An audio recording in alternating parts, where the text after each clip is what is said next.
Hello guys, this is Madhusudan Goyal and welcome to the अपना school.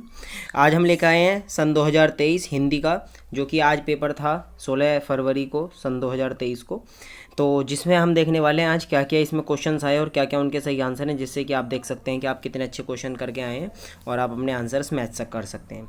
चलिए start करते हैं।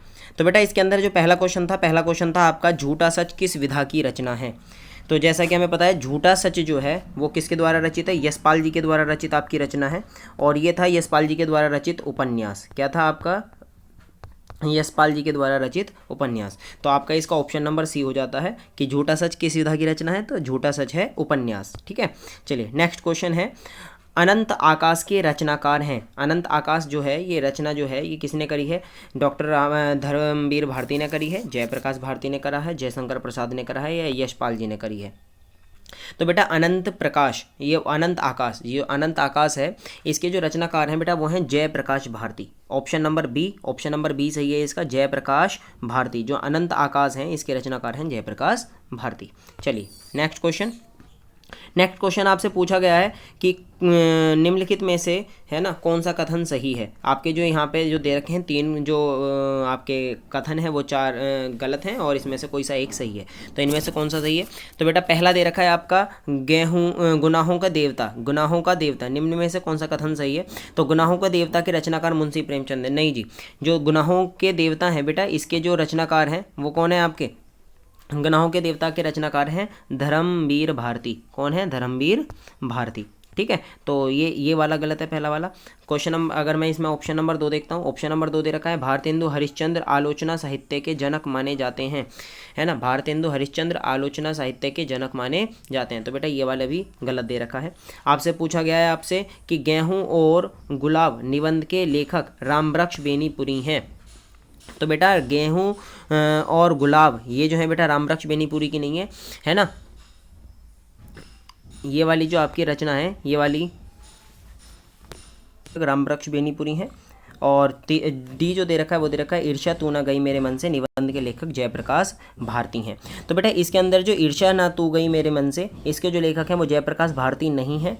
ठीक है, इसके जो लेखक हैं वो है रामधारी सिंह दिनकर। ठीक है, जो भारतेंदु हरिश्चंद्र हैं वो प्रबल आलोचक नहीं है आपके, और गुनाहों के देवता के मुंशी प्रेमचंद नहीं है। तो एक ही आंसर सही बैठता है जो कि है आपका सी, गेहूँ और गुलाब। इसके जो लेखक हैं वो हैं रामवृक्ष बेनीपुरी। तो इसके अंदर आपका ए बी और डी तीनों के तीनों गलत हैं, बस इसमें एक ही कथन सही दे रखा है जो कि है गेहूँ और गुलाब निबंध के लेखक रामवृक्ष बेनीपुरी हैं। तो इस प्रकार ऑप्शन सी जो है इसका सही हो जाता है क्वेश्चन नंबर 3 का। चलिए नेक्स्ट क्वेश्चन आपका, पंचांग दर्शन है ना, ये आपको क्वेश्चन दे रखा है, पंचांग दर्शन के रचनाकार कौन है,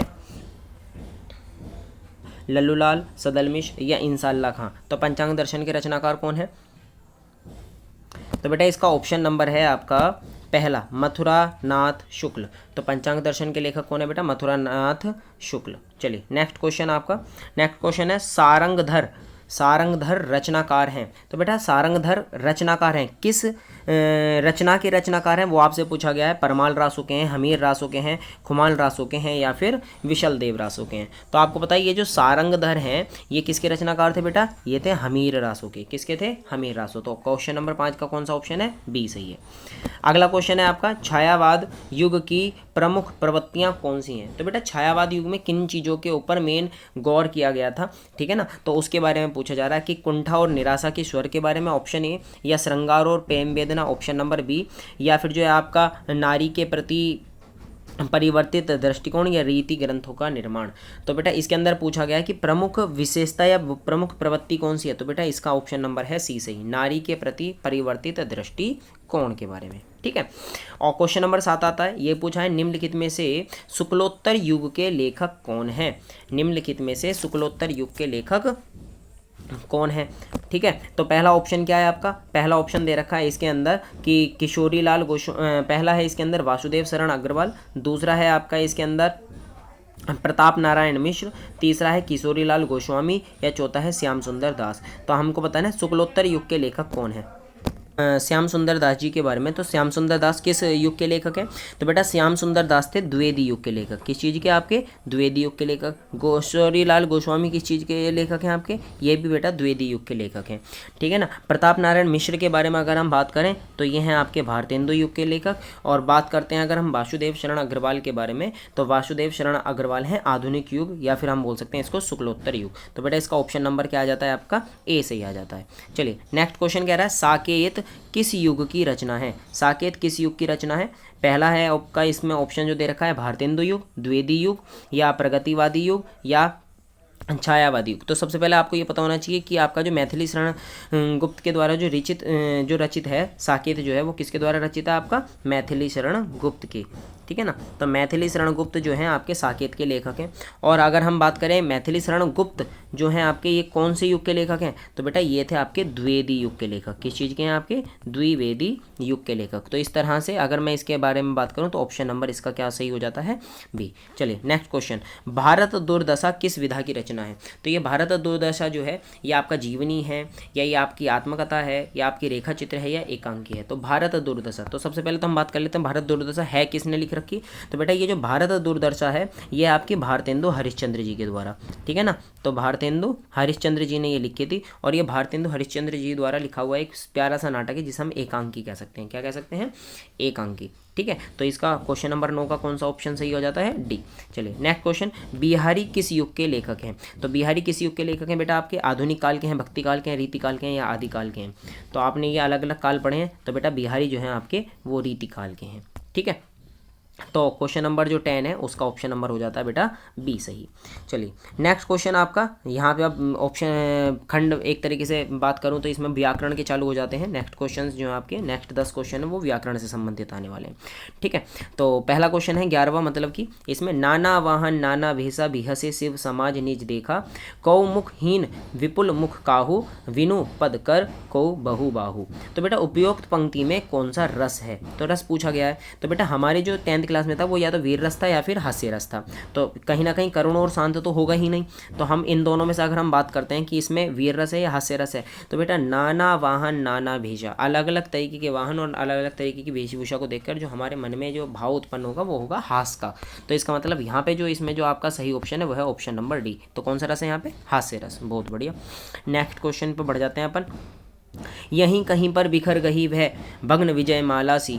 तो आपको सुन के ही अच्छा सा लग रहा होगा कि है ना, लेकिन यहाँ पे ना रस के बारे में नहीं पूछ रहा है, यहाँ पे पूछ रहा है कि जो है यहाँ पे कौन सा अलंकार है। तो बेटा आप लोगों के में 3 अलंकार थे अगर मैं बात करूँ तो इसमें एक तो उपमा था, एक उपमेय था और एक उपमान था, है ना। उपमेय उपमेय उपमान नहीं, यहाँ पे हमारे जो अलंकार थे वो 3 थे, एक तो रूपक था, उपमा था और उत्प्रेक्षा था, ठीक है ना।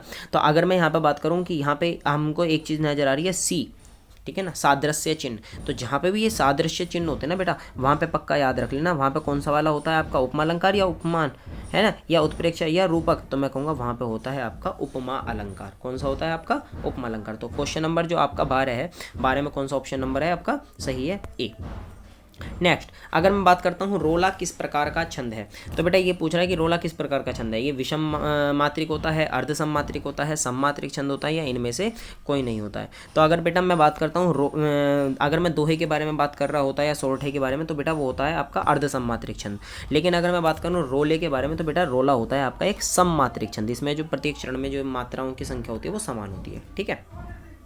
चलिए नेक्स्ट क्वेश्चन आपसे पूछा गया है निम्नलिखित में से किस निर्जन शब्द में किस उपसर्ग का प्रयोग किया गया है? नी का, निर का, नी का या निर का, ठीक है। तो बेटा अगर मैं निर्जन के बारे में बात करूं तो ये जो निर्जन है ना शब्द, तो बेटा ये मिलकर बनता है निर जमा जन से मिलकर, ठीक है। तो यहाँ पे जो आपका जो उपसर्ग आया, उपसर्ग कौन से होते हैं? जो शुरू में लगाए जाते हैं। तो कौन सा उपसर्ग आएगा बेटा यहाँ पे? निर।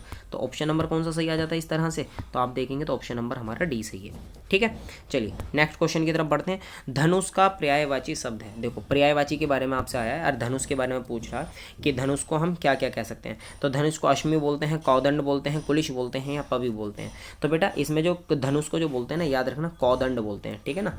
धनुष को क्या बोलते हैं आपके? कौदंड। तो इसका ऑप्शन नंबर कौन सा आ जाता है आपका? सी सही आ जाता है। चलिए नेक्स्ट क्वेश्चन की तरफ बढ़ते हैं। भलाई शब्द में कौन सा प्रत्यय है?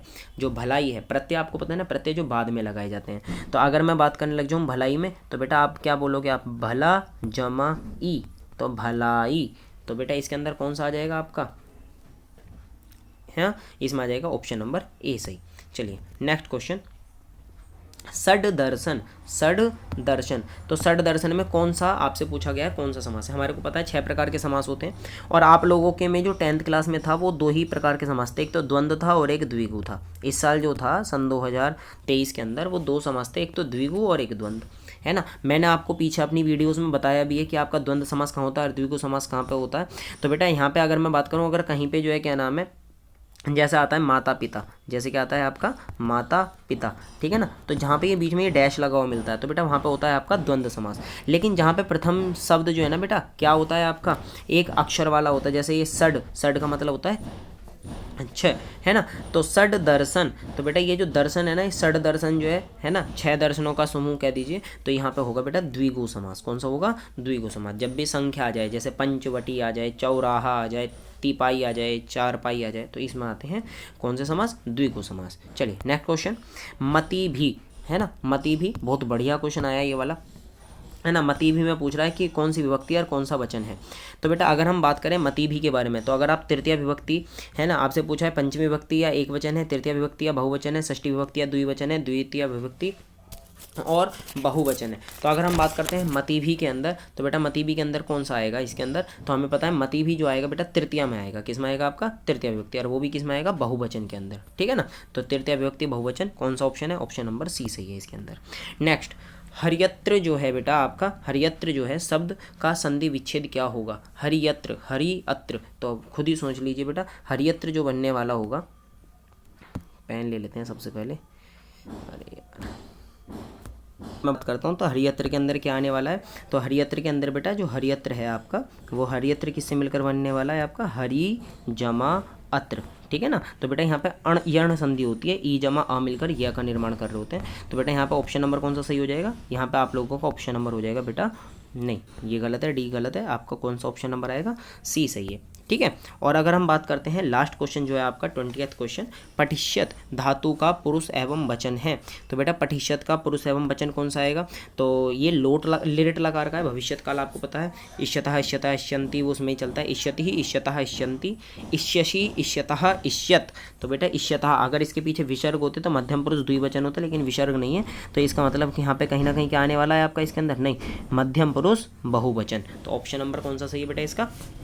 बी सही है, ठीक है ना। तो आई होप आप लोगों ने बहुत बढ़िया क्वेश्चन पेपर करके आए होंगे, और आप लोगों को इससे थोड़ा सा आइडिया हुआ होगा कि आप कितने सही करके आए हैं, ठीक है ना।